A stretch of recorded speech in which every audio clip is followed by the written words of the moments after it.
Hi, thanks for watching. Today I'd like to discuss Heidi Roizen with you. Heidi Roizen is one of the most amazing networkers of our time. She's a successful giver, master persuader, and super connector who developed a network that is worth more than its weight in gold. Through the next few minutes, I'll discuss the strength of Heidi's network and discuss the different concepts we've learned from the various readings during this module. One of the greatest strengths that contributed to Heidi's success is her extremely outgoing personality.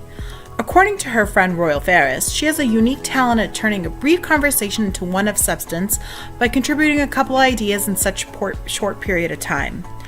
Although she was exposed to networking at Tandem, she really began to understand the magnitude of networking and how phenomenal she was at it during her time at Teammaker. Her approach was to maximize her visibility every opportunity she could get in order to grow her network and Teammaker. She took bold and risky approaches, even including the press and the review of their products. Another one of her talents is seeing the value of people beyond their titles, by only connecting with those she finds interesting, smart, and talented. She joined the Software Publishers Association board, where she made a great deal of connections, many of who were not well known at the time, but later became leaders in their industry.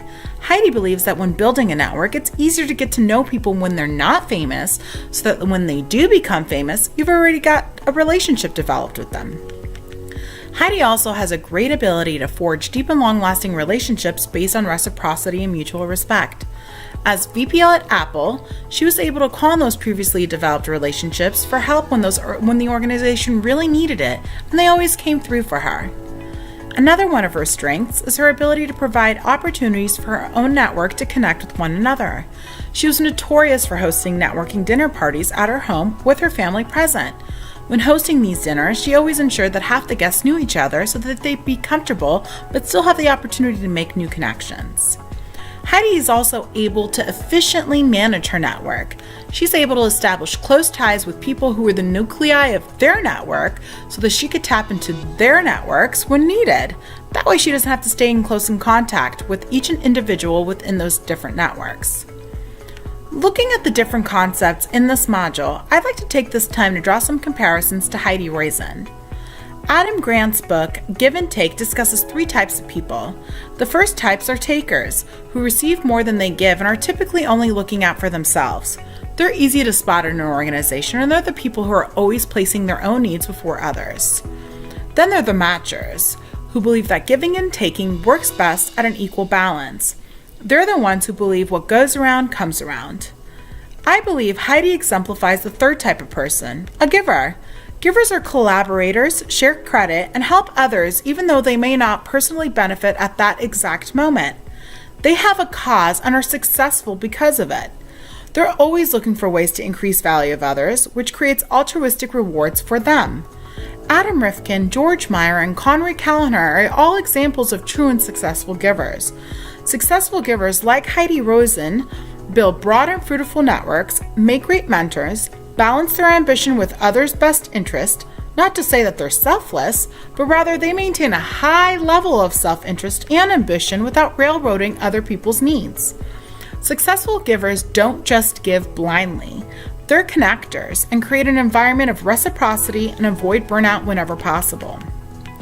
In her life, Heidi faced the pitfalls of failed giving on multiple occasions. First in her personal life with her fiancé before he passed away tragically, and next when she worked for Apple and constantly gave at the expense of her own energy. In both these instances, Heidi recognized that things needed to change. For example, when she left Apple because of burnout, she redirected her giving energy and created a position for herself, a mentor capitalist, where her network was her most valuable asset. Here she helped startups manage through their early phases and began actually successfully giving once again. Cialdini, in his article, Harnessing the Science of Persuasion, states boldly that no leader can succeed without mastering the art of persuasion and the fundamental principles of them. Heidi mastered this art and embodies these principles. I'll discuss a few of them with you right now. The first is likability. People naturally gravitate to Heidi and her personality, and she's able to leverage that in order to grow her network. Part of her appeal is that she's down to earth and is described as a sincere and normal person who's easy to be around. She's fun, she likes to smile, and she's really interesting. Another principle that Heidi aligns to is reciprocity. It's clear by the way Heidi approaches networking that she believes firmly in reciprocity. She sincerely values relationships and comprehends the long-term benefits of maintaining them well, as evident by her time at SoftBank, where she felt obligated to respond to every plan she received, even if she decided not to invest. Roizen felt it was very important to maintain good relationships with the entrepreneurial community, even though you never know when people are going to end up in the future. Another fundamental principle discussed by Cialdini is consistency, which posits that people need not only to like you, but to feel committed to what you want them to do. Roizen believes consistency means that in each interaction you have with people, you cannot waver, but rather you need to commit to your word. Heidi also has a great deal of authority in her industry.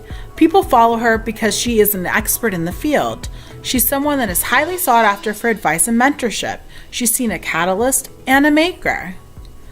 In the Uzi and Dunlap article, How to Build Your Network, we can clearly make the connection between Heidi Roizen and Paul Revere.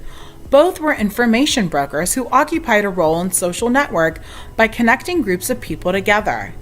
Heidi Roizen is a super connector, which is described as a powerful broker who shares their diverse network and is careful to create relationships that is a win-win for all parties involved. Although one of her potential pitfalls might be self-similarity, I can't imagine how explosive she would be if she was to venture out of her industry into other industries. All in all, Heidi Roizen is an amazing woman with an amazingly solid network that she built from the ground up. She's a successful giver and is extremely well respected, well liked, and is consistently sought after for advice and mentorship. She's not only a super networker, she's a super woman, and I hope we can all learn from Heidi and the way she networks.